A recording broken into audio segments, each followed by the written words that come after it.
Hello' গাইছ, আমাৰ অন্য এটা ভিডিঅ'লৈ আপোনালোক সকলোকে স্বাগতম জনালোঁ। 35 ফুট দীঘল আৰু 26 ফুট বহল এটা ঘৰৰ ভিডিঅ' দিছিলোঁ। কমেণ্টত আপোনালোকে সুধি আছিলে ঘৰটোৱে কিমান মেটেৰিয়েলছ খাব, কিমান খৰচা হ'ব।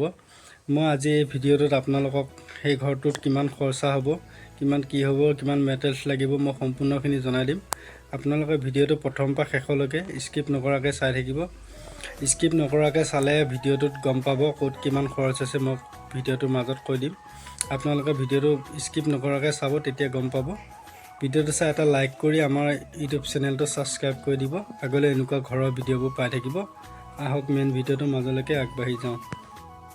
গাইছ, এয়া ঘৰটো ফ্ৰণ্ট ছাইড। মই আগতে এটা ভিডিঅ' দিছিলোঁ এই ঘৰটোৰ ওপৰত, আৰু সেইটো ৰুমত ঘৰটোত সেই ভিডিঅ'টোত মই আপোনালোকক কৈছিলোঁ ৰুমকেইটা কিমান কি চাইজ আছিল আৰু ঘৰটোৰ হাইট কিমান আছিল সেইবিলাক জনাইছিলোঁ। আজি এই ঘৰ ভিডিঅ'টো আকৌ কৰিব লগা হ'ল, মানে আপোনালোকৰ কমেণ্টৰ ৰক্ষা কৰি মই এই ভিডিঅ'টো আকৌ বনাব লগা হ'ল।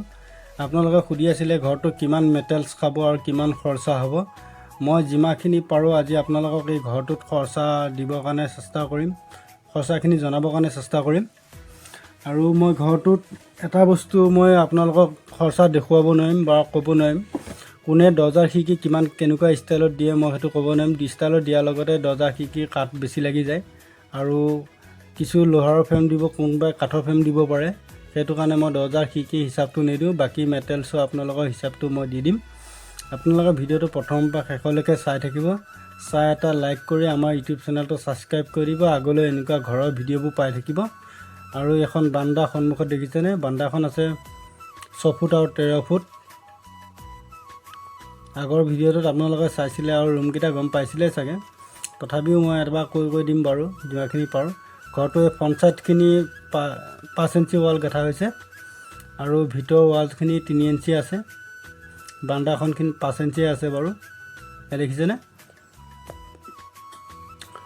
এই ঘৰটোত ভিডিঅ'টো আপোনালোকে চাই থাকিব। মই এই ঘৰটোত কিমান ইটা খাইছে, কিমান বালি খাইছে মই সম্পূৰ্ণখিনি জনাই দিম।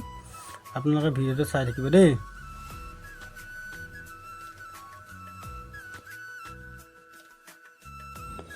ভিডিঅ'টো আপোনালোকে চাই থাকক। মই আপোনালোকক কিমান কি মেটেৰিয়েলছ খাইছে, ৰড, বালি, গিটি, চিমেণ্ট কিমান দৰকাৰ হৈছে মই সম্পূৰ্ণখিনি আপোনালোকক জনাই দিম। আৰু মই এতিয়া বৰ্তমান আপোনালোকক ৰুমকেইটা দেখুৱাই লওঁ। এয়া মই ভিতৰত সোমালোহি।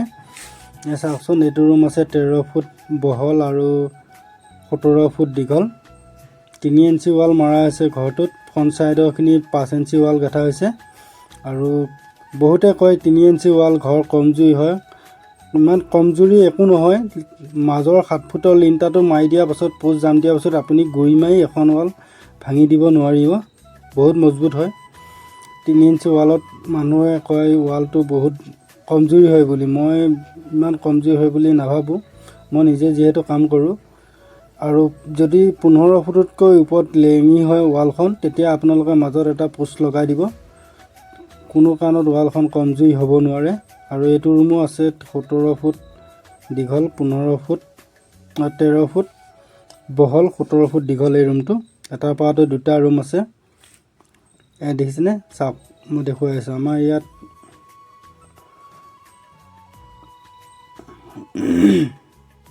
এইটো পোষ্ট দিয়া আছে, দেখিছেনে? আমাৰ ইয়াত 17 ফুটৰ চেণ্টাৰত আমি এটা এইটো পোষ্ট লগাই দিছে। আৰু এনেকৈ পোষ্টটো লগাই দিলে ৱালখন মজবুত হ'ব, কোনো কাৰণত ৱালখন কমজুৰি নহয়। আপোনালোকে দীঘল ৱাল হ'লে এটা এটা পোষ্ট লগাই দিব। ৱাল আপুনি এখন ৱাল গুৰি মাৰি ভাঙিব নোৱাৰিব। 3 ইঞ্চি ৱালৰ ঘৰটো বহুতে কয় কমজুৰি হয় বুলি, নহয় কমজুৰি। আৰু চবৰে সামৰ্থ্য নাথাকে 5 ইঞ্চি ৱাল দিবৰ কাৰণে। কম দামতে বা কম খৰচাতে আৰু 3 ইঞ্চি ৱাল দি এনেকৈ ঘৰটো বনাব পাৰিব।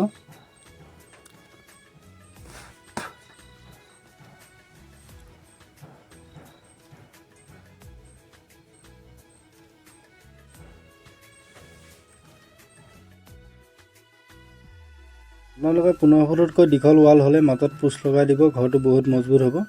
আৰু 3 ইঞ্চি ৱালৰ ইমান কমজুৰি নহয়, মজবুত হ'ব। কিন্তু পোষ্টবিলাক আপোনালোকে বহুত লেঙি নকৰিব, ঘন কৰিব, ভাল হ'ব। আৰু এই ঘৰটোত এতিয়া মই আপোনালোকৰ বস্তুখিনি কিমান মেটেৰিয়েলছ খাইছে আপোনালোকক জনাই দিম। আপোনালোকে লিখি ল'লে লিখি ল'ব পাৰে। ঘৰটোত ৰড 10 mm ৰড খাইছে 8 কুইণ্টেল, আৰু কয়েল লাগিছে 1 কুইণ্টেল। গিটি খাইছে 6 cm, বালি 12 cm অনা হৈছে 1 ডাম্পা। আৰু চিমেণ্ট খাইছে 100 বস্তা ফিনিছ টপ লিণ্টাৰ কেঁচি ঢালালৈকে 100 বস্তা খাব।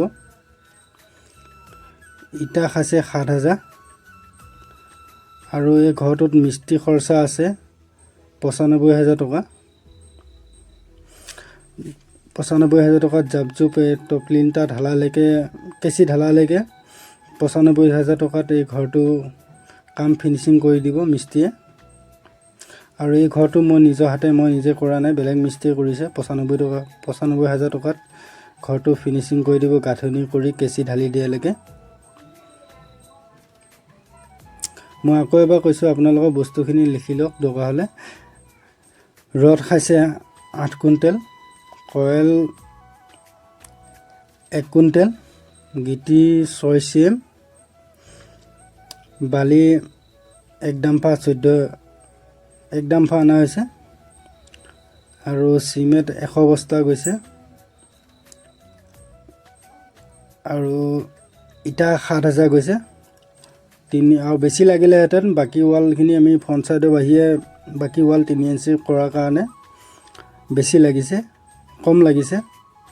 আৰু যদি 5 ইঞ্চি ৱালে কৰিব খোজে আপোনালোকে এই ঘৰটো মিনিমাম 8ৰ পৰা 9 পৰা 10,000 ইটাৰ ভিতৰত ঘৰটো ইটা লাগিব, যিহেতু 35 ফুট দীঘল আছে ঘৰটো আৰু 26 ফুট বহল আছে। 4টা ৰুম, এখন বাৰাণ্ডা আছে, 13-14 দুটা ৰুম আছে এটা পাৰ্টত, আৰু এটা পাৰ্টত আছে 17-13 দুটা ৰুম।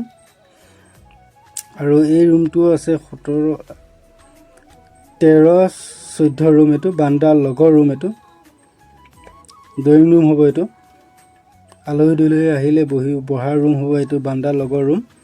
আৰু আগপিনে এখন বাৰাণ্ডা আছে 6 ফুট আৰু 13 ফুট দীঘল। আপোনালোকে ভিডিঅ'টো চাই এটা লাইক কৰিব, লাইক কৰিলে বহুত ভাল লাগে। আপোনালোকে ভিডিঅ'বোৰ চাই ভিউজটো আহি যায়, কিন্তু আপোনালোকে লাইক নকৰে। এটা লাইক কৰিবচোন, এটা লাইক কৰিলে আমাৰ ভিডিঅ' বনাবৰ কাৰণে বহুত মনবোৰ আগবাঢ়ে, ভাল লাগে, ভিডিঅ' বনাবৰ কাৰণে মন যায়। আপোনালোকে খৰচা কথাটো সুধি থকাৰ কাৰণে, কিমান মেটেৰিয়েলছ খাব সুধি থকাৰ কাৰণে এই মই আকৌ ঘৰটো ভিডিঅ' বনাব লগা হ'ল। সেইটো কাৰণে মই আকৌ এটা ভিডিঅ' বনাই আপোনালোকলৈ আগবঢ়াই দিছোঁ। ভিডিঅ'টো চাই কেনে পাইছে জনাব, আৰু আপোনালোকে ক'ৰ পৰা আমাৰ ভিডিঅ'বোৰ চাই আছে সেইটো জনাবচোন। আমাৰ জানিব মন যায় আপোনালোকে আমাৰ ভিডিঅ'বোৰ কিমান আগবাঢ়িছে, কিমান দূৰলৈকে গৈছে। আৰু কোনোবাই চিনি পোৱা মানুহ থাকিলে জনাবচোন মোক। মোৰ ঘৰটো আছে মৰিগাঁও ডিষ্ট্ৰিক্ট, জালুগুটিৰ পৰা ভিতৰত সোমাব লাগে। আৰু বহুতে ঘৰটো সুধি থাকে, সেইটো কাৰণে ঘৰটো এড্ৰেছটো মই কৈ দিলোঁ। মৰিগাঁও ডিষ্ট্ৰিক্ট, জালুগুটিৰ পৰা মই অলপ ভিতৰলৈকে সোমাব লাগে 2 কিলোমিটাৰমান, তাতে মোৰ ঘৰটো। এইটো ৰুমো দেখিছেনে, এইটো 13 ফুট বহল আৰু এই খিৰিকীখন থকা চাইডে 14 ফুট আছে। মই এতিয়া পাছলৈকে আহিছোঁ, এনেকৈ কৈ আপোনালোকক এইটো ৰুম আকৌ দেখুৱাই দিছোঁ। চাওক 17 ফুট 13 ফুট এইটো ৰুম, আৰু সিটো এটাৰ পাৰ্টত 17 ফুট আৰু 13 ফুট দুটা ৰুম আছে, আৰু এটা পাৰ্টত 14 ফুট আৰু 13 ফুট দুটা ৰুম আছে ঘৰটো। আৰু এখন বাৰাণ্ডা আছে, আৰু 3 ইঞ্চি ৱাল হ'লে আপোনালোকে 15 ফুটৰ ওপৰত হ'লে আপোনালোকে এটা পোষ্ট লগাব মাজত। আপোনালোকৰ ঘৰ পোষ্ট ঢালি লিণ্টাৰটো মাৰি দিয়াৰ পাছত আপোনালোকে গুৰি মাৰি চাব, যদি ৱাল ভাঙি যায় তেতিয়া গম পাব আপোনালোকে কমজুৰি হৈছে বুলি। কোনো কাৰণত আপোনাৰ সেই ৱালখন গুৰি মাৰি ভাঙিব নোৱাৰিব, বহুত মজবুত হয়। বহুতে কয় কমজুৰি হয় বুলি, মই এইটো বিশ্বাস নকৰোঁ 3 ইঞ্চি ৱালত। কিন্তু সেই পোষ্টকেইটা ঘন হ'ব লাগিব, তেতিয়া আপোনাৰ ৱালখন মজবুত হ'ব। যদি পোষ্ট বেছি লেঙি হৈ যায় তেতিয়া কিন্তু ৱালখন কমজুৰি হ'ব আপোনালোকৰ, সেইটো মই কৈছোঁ। আপোনালোকৰ পোষ্ট যদি ঘনে থাকে তেতিয়া নহয়। এয়া দেখিছেনে, আমাৰ ৱালখন লেঙি কাৰণে মাজত এটা পোষ্ট লগাই দিছোঁ।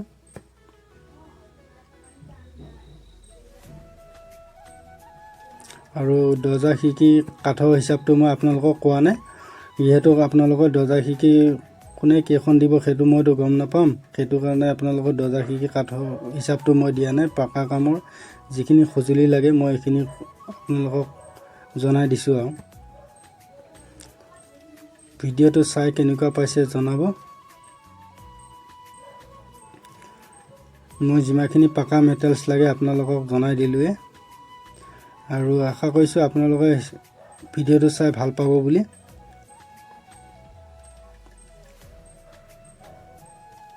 আপোনালোকৰ কমেণ্টৰ ৰক্ষা কৰিহে মই আকৌ ভিডিঅ'টো ৰিপ্লেচ বনাই আপোনালোকৰ মেটেলখিনি হিচাপটো আপোনালোকক দিলোঁ।